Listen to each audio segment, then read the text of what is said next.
across the land. A wanderer's heart, forever free. This life on the road, it calls to me. Calls to me, yeah. The road calls me. Miles keep rolling. Forever free, just keep rolling. Out underneath the sky, yeah. The road and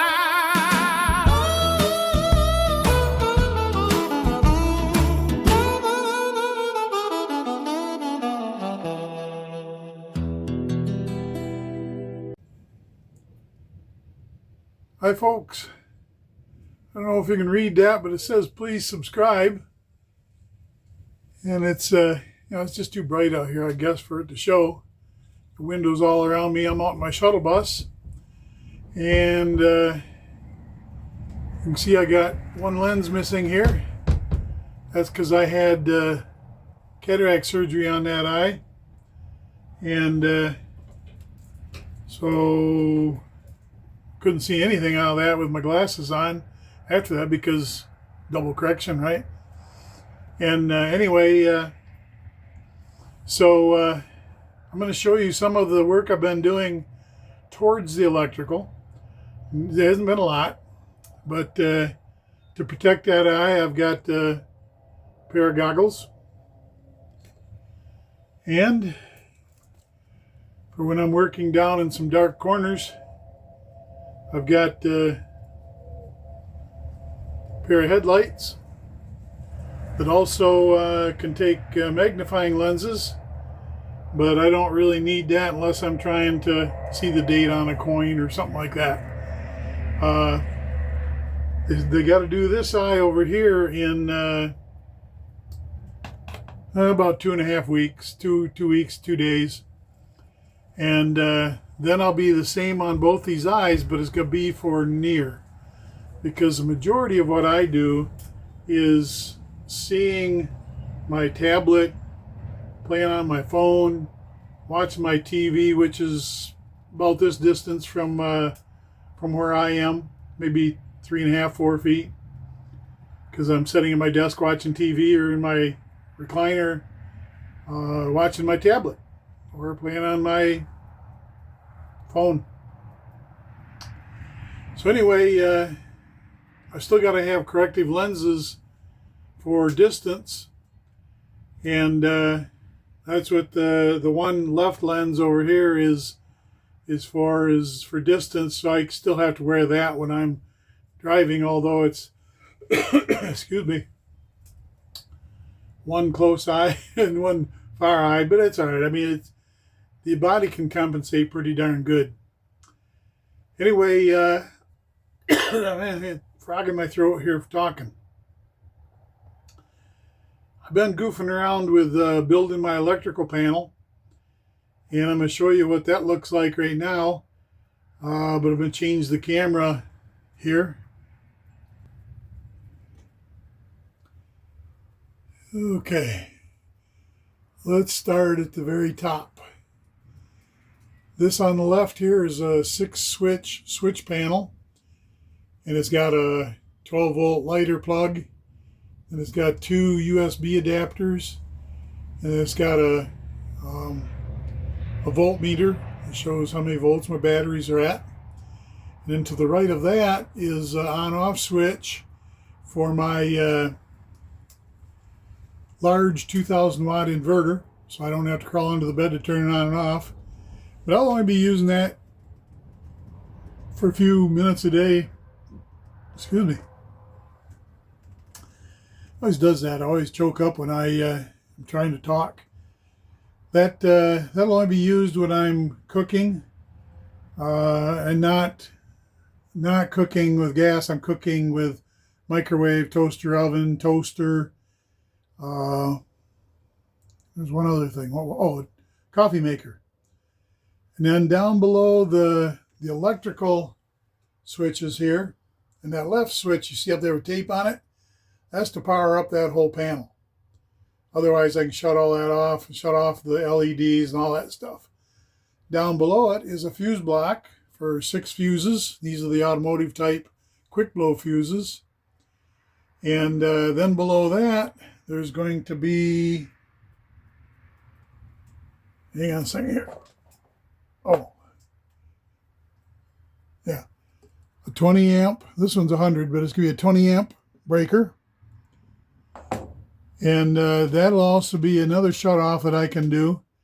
And what I'll do is I'll be coming in from the batteries below that fuse block to that breaker, then up through the breakers, or not breakers, fuse panel, up into the switch panel.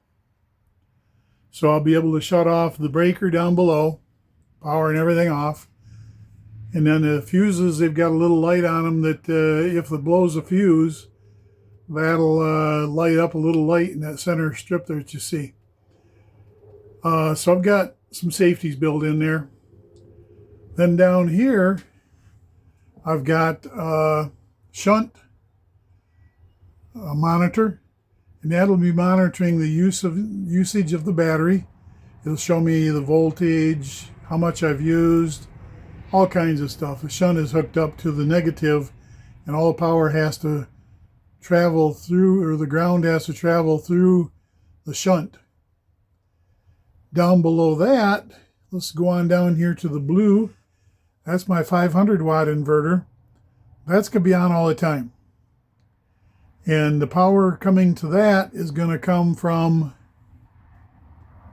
this hole up here. You can see it. Into this breaker, out of that breaker, down to the positive pole of this 500 watt pure sine inverter. And then the ground will be going down through this hole down here. And then, show you this back here. I've got 2 bus bars, or call them distribution bars. Got the ground on the bottom, power on the top. That'll be coming through the wall for everything that's 12 volt. Then let's go up here. This is my solar charge controller. That'll handle 60 amps of charge from the solar panels, but I'll only be using my 8 panels will only produce 5 times 8 is 40. So I'm real safe there. And below that, there's going to be 2 of these breakers. Be one for the power in, or the battery, and one for the solar. Because you want to protect the power coming in from the solar in case it somehow rubs raw and shorts out. And that's going to be, something you don't want to have shorting out, because it'll either harm the solar panels or harm this panel here. The other one is the power out, going from where it says battery up here down to the batteries down underneath the bed. And you definitely want to have that one safe and secure, because you don't want a shortage in between there and the battery. Then, so there'll be 2 breakers underneath that solar controller. Then over here, I've got a 110, 120 volt breaker box with 2 20 amp breakers. And that's kind of a redundancy, because one of those is going to be powered up by my 2000 watt solar inverter. That's a pure sine also. And then below that, there'll be a four-way outlet, 2 duplexes. And I think those are going to be probably ground fault.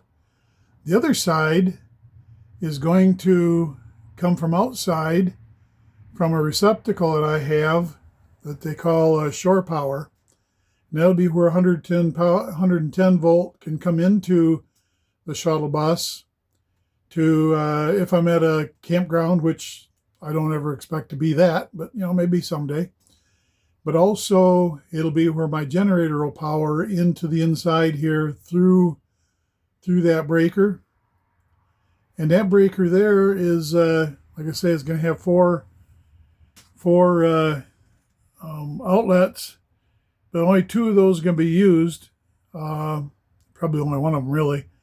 But I'm going to have a power strip, a 4-foot long power strip all the way across the back of this. And then that's where my toaster, my electric coffee maker, my microwave, and my toaster oven will be powered. And so on that long strip, I think it's got like 12 different outlets. But I'll only use one of those at a time because I don't want to overpower my 2,000 watt solar or 2,000 watt pure sine inverter.